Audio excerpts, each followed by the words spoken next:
Hi everyone, so today we have a very special guest for my next Master Implementer interview series. But before that, right, just like to share that we're actually at the Wynn Hotel right now. We're about to go to one of the biggest parties of all time with people such as Tony Robbins, Dean Graziosi and Russell Brunson. We'll share more on the details in the description later and whatnot. But today, right now, we're going to share more about the interview and Bibiana's story. So welcome Bibiana to the interview. Yeah, before we begin, right, we'd like to share a bit of your story about what you do and how your story came about.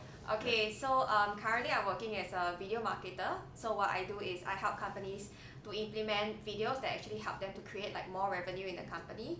But the thing is that, I didn't actually start out this way, right? So back then, before I actually ventured into doing this whole video marketing thing, I was actually a student studying in NTU and I actually studied bioscience. Oh, okay. Yeah. Wow, it's a very different spec, right? Yeah. Yeah, that's what I get, a lot in common because like biology and marketing is like such a huge difference, there's like totally no link at all, right? So how I actually got into like this whole thing into video marketing is I used to work in a civil service, and then after that, like 7 months, and I was like, oh my god, like this job is like damn boring, it's not for me. Every day, day in, day out, I'm just doing the same thing over and over again, and I just felt like, it wasn't really like what I was looking for. And actually, I know this is crazy, but I just decided to leave my job without like a backup plan. Without a backup plan. Without a backup plan. And I think everyone will call me like crazy lah. Like why would you want to do this, right? But to me at that point of time I think it's quite simple for me. Like whatever that I'm not happy with, then just cut it and just leave lah. Okay, yeah. But I'm sure like you shared, like you did it without backup plan, but was there some fear behind it even when you did it?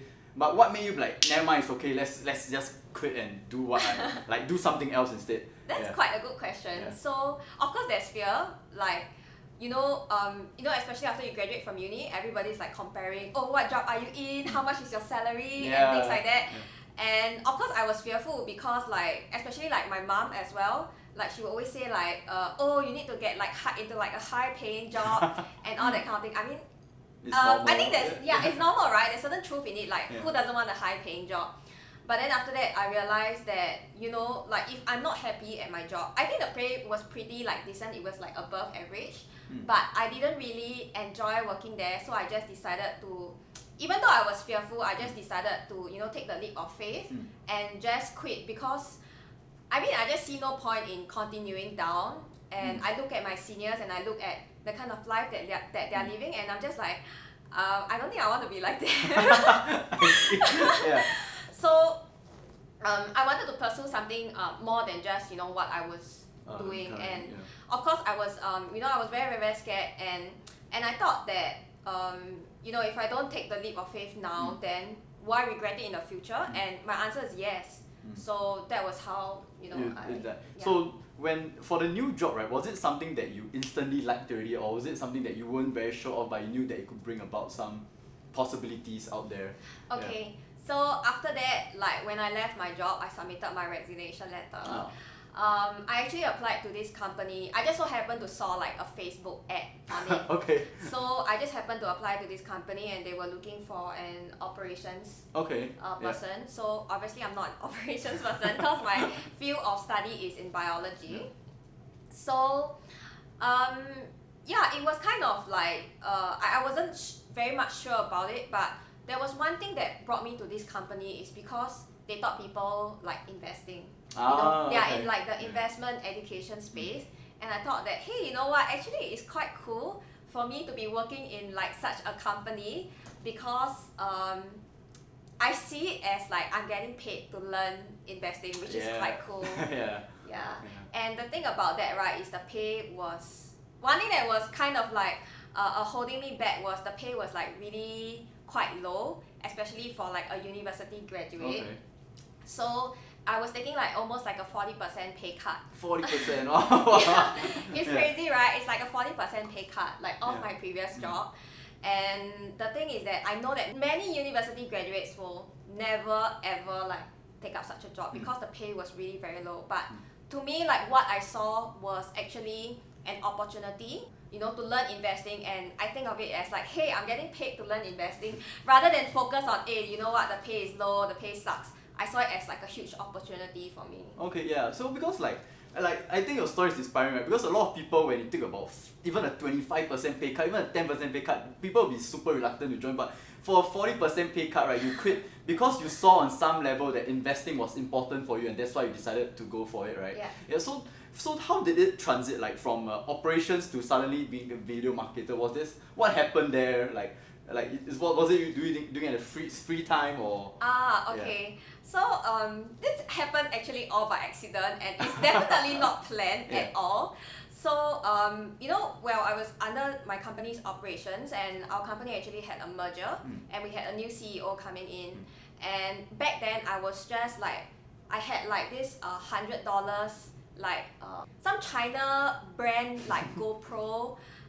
That had like really really bad quality, by the way, and I just bought it like cause I thought like, oh, it'd be fun to like make like action travel videos, cause I was traveling, like I like to travel like back then. So I just like did one video, and I felt that it was like the worst video that I've ever done in my whole life, because it's just the quality of the video is just so bad, right? Yeah. So that was how I started experimenting with videos. And because of the company restructuring, my boss actually asked me into an interview. And yeah, he said like, oh, okay, since like the company is like restructuring, like what do you want to do? So I was like, I don't know, maybe like HR, or maybe I can do marketing or something like that. Yeah, then he said that, oh, I think you're very talented in videos. Why don't you try doing videos instead? And then I'm like, I never even like touched like a proper like DSLR camera before. Like all I had was that miserable like $100 tiny camera from China, which sucks, by the way. Yeah. So after that I was like, no, I don't want. And then after that, like after I calmed down, I was like, okay, like just let me try. Okay. Yeah. Then that was how like my videos journey started, began. right? Yeah. So after that, I decided to like pick it up and learn on my own. Okay. Yeah, the story is very interesting, right? Because I mean, whether you intended it or not, right? You started off with what I call imperfect action, right? You didn't wait for the most perfect DSLR camera. You just started taking action by just doing video, and because of that, your boss noticed you and gave you the opportunity to start your video marketing journey, right? Yeah. Which is where you are today, right? Yeah. Helping currently can you share some of the achievements or numbers you've done for some of the video marketing you've done so far? Oh wow. Yeah. Okay. I know that there's someone that actually like use my videos, because I specialize in video marketing. So my videos are specifically designed for companies to help them close sales. Okay. So it's not so much of Facebook ads, but I look at the entire company structure, and I think I see like where I can help them to like make their business model like more efficient with videos, and how it can improve their revenues. Yeah. So I know that there is a person who actually used my videos, and he closed over like 7 figures in sale. Oh wow, 7 figures! All the trainers, all the business people you can look for. Alright, yeah. Yeah, so I mean, it's not just that, but I've been helping like other like smaller businesses to kind of roll out this kind of videos as well, because I understand that as a small company, I know your pain point of hiring like really expensive like a production team that can cost you like at least like 5 figures, and sometimes these videos, okay, they are really good videos, but sometimes it just doesn't mean that once you have these videos, it means that you will get like higher revenue and or generate more sales. So I feel like that's where I bring in both my knowledge of creating videos plus marketing into like one. Okay, yeah. So if you hear like the entire story from the start of the video to now, right? Starting out from a job that she didn't like, she took a 40% pay cut to do operations, and then with just that imperfect video, right? It's all the way now. She's actually helped a company do over 7 figures in sales, and I know she'll do a lot more than that, right? Yeah. So my next question is, at least for people that might be watching, right, that they are not very happy with the job that they are doing now, and they are thinking of quitting, right? Any advice or tip you would like to give them? If they are in that current situation? Okay, if you ask me, I always ask myself this one question: you know, if I were to die tomorrow, is this like a decision that I will regret? Wow. You know, because actually it just so happened that last time many years ago, I came across this article that talk about like the happiest country on earth, which is Bhutan, right? Bhutan. And they actually went to investigate and ask the people like, oh, why are they so happy? And the strange thing is, right, like I couldn't believe it myself also. It's actually because they say that they think a lot about dying, about death. Right, and I think death and dying is such a taboo topic that people don't like really talk about, right? So actually, you know, after reading the article, I was like, hey, actually it makes a lot of sense, like, do I want to have like lie on my deathbed and like have like a lot of regrets, or know that I just live the best, you know, that I really can. And I know that sometimes like people are a bit scared, and I always ask myself like, what's the most that I can lose? I mean, if I leave my current job right now and I don't like make it or anything, then just go and find another job lor. I mean, it's okay one ma. Yeah. So like, because at least from my experience, like a lot of people, they don't want to quit because they scared if they fail, then what's going to happen. But if you think about it, especially like if in this age, right, you wouldn't like starve and all. But at least what I see. And so I think that advice is actually very, very useful for it. So currently your main project is in still the investing space, right? You want to share a bit more about that? Yeah. Investing space as in like, do you want me to share about like my investing journey or? Oh yeah, so at the same time, because you're an investor and you also help to market for videos. Okay. So I think it's quite a funny combination because like, you know, when I learned investing, it's all about studying like business models of company, and just so happened that, you know, I'm interested in marketing as well, and I see like how these two like come so well together because, you know, it's through like studying the business models and figuring out, you know, where they can improve like their marketing, where can they improve their sales, and I think it comes together very, very well. So this is like how I got started into, you know, working with corporate companies in video marketing space.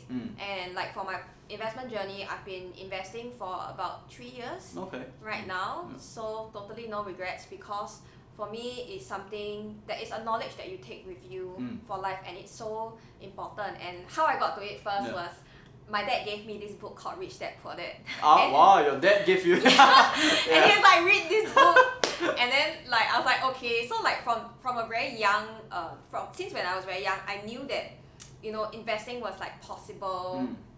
And I knew that even though a lot of people like lose money in the stock markets and all that, but you know, I always look up to people like Warren Buffett, and not just Warren Buffett, but a lot of other successful fund managers as well.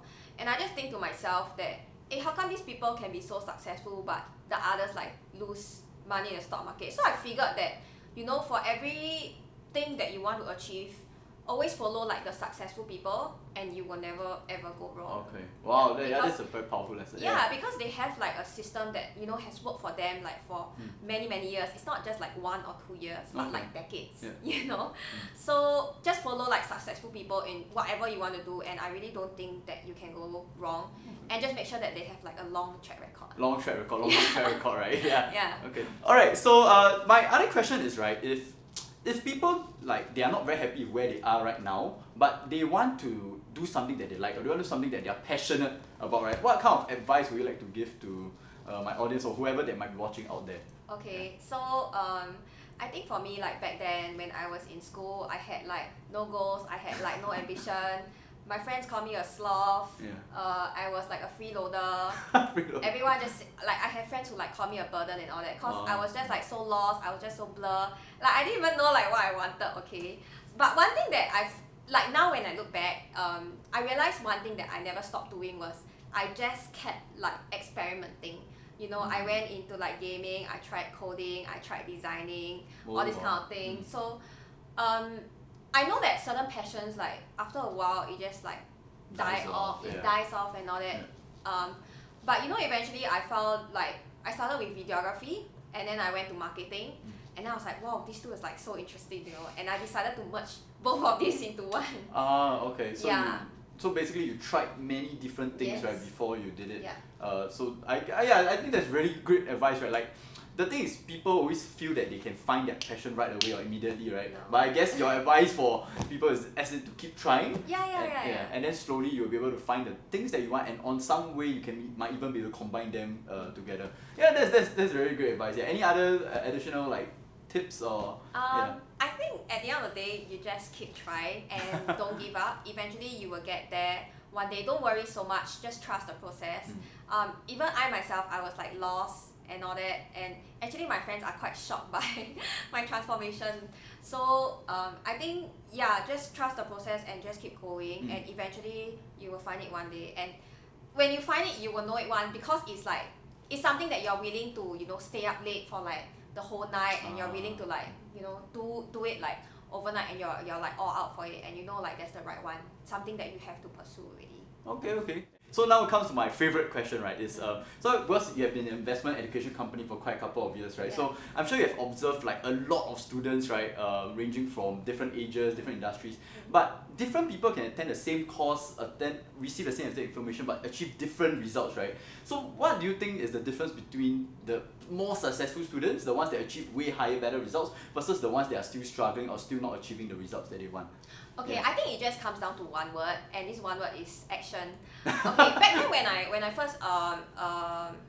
I first attended my investing class, actually I was like, to be honest, after the 3 days, I don't know what the hell I was doing. Like, I didn't know what was going on, right? So I knew that I had two choices. Either I just, just not do anything about it and continue on with my life, or I just try to find out as much as possible. Right? So obviously I took like the second option. So I was just reading through a lot of like investment books, and I was just keep asking like the teachers, like, oh, am I doing this right, and things like that. So I think a lot of people expect to be like spoon-fed and all that, but at the end of the day, you have to take the initiative, if you want to achieve certain things. Like, you can't just expect money to drop from the sky. I mean, like, when I grew up, I also think like, next time, never mind lah, just money will come from somewhere. But I realized that, I really have to go and take action if I want that to happen. And I know that all these, it's for the long run. So like, even when you learn, right, you have to continually take action, right, rather than just waiting for things to happen to you. Okay, that's a very powerful tip, right? Like, this is something that I've heard over and over again. It's actually all about taking action. It doesn't have to be perfect, like what you also shared and illustrated. It doesn't have to be perfect. As long as you take the first step, is the most important thing.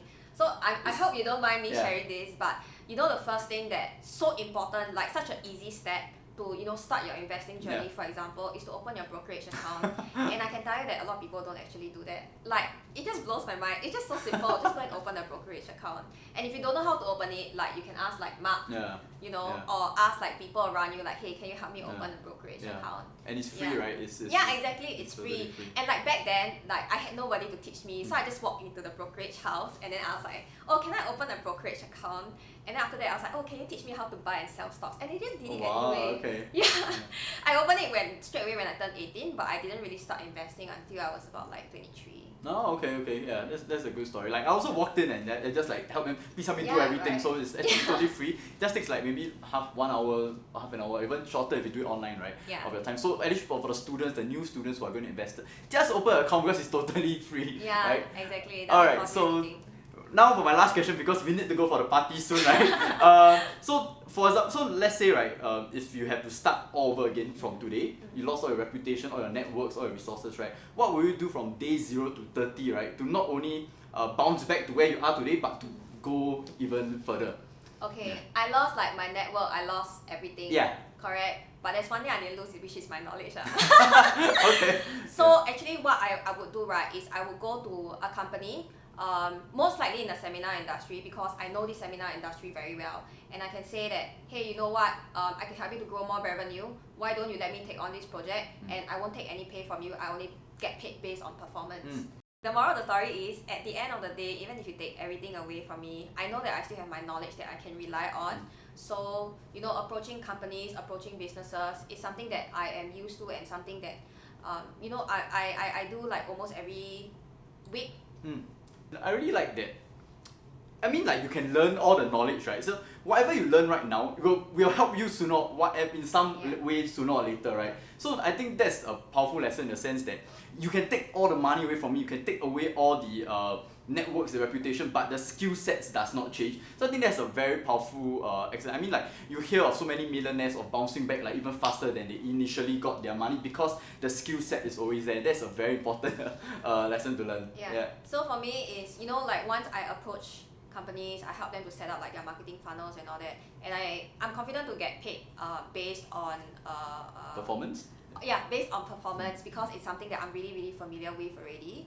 And yeah, I think it's a huge like win-win situation for both myself and the company as well. And that's the easiest way that I can think of. Otherwise, I mean, like worst case scenario, maybe I don't have this knowledge, then I will, if you take this knowledge away from me, so what I will do is probably I'll go and find a job, like a full-time or part-time job, whatever it is.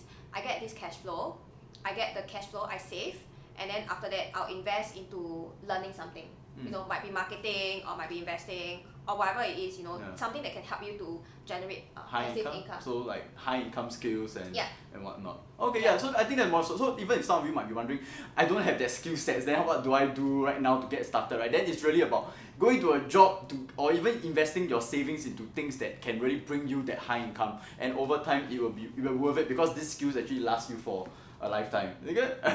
Yeah. So anyway, when before we end off, right, where can my audience find you? You can find me on Facebook. My name is Bibiana Lim. So we'll put a link in the you description. can just find me on Facebook and Instagram. Yeah, just type my name in and you can find it. Okay, sure, yeah. So thanks Viviana for the interview, and we are going for the party now, and we'll see you for the next segment of next round of our Master Implementer interview. Alright, see you, bye. Bye.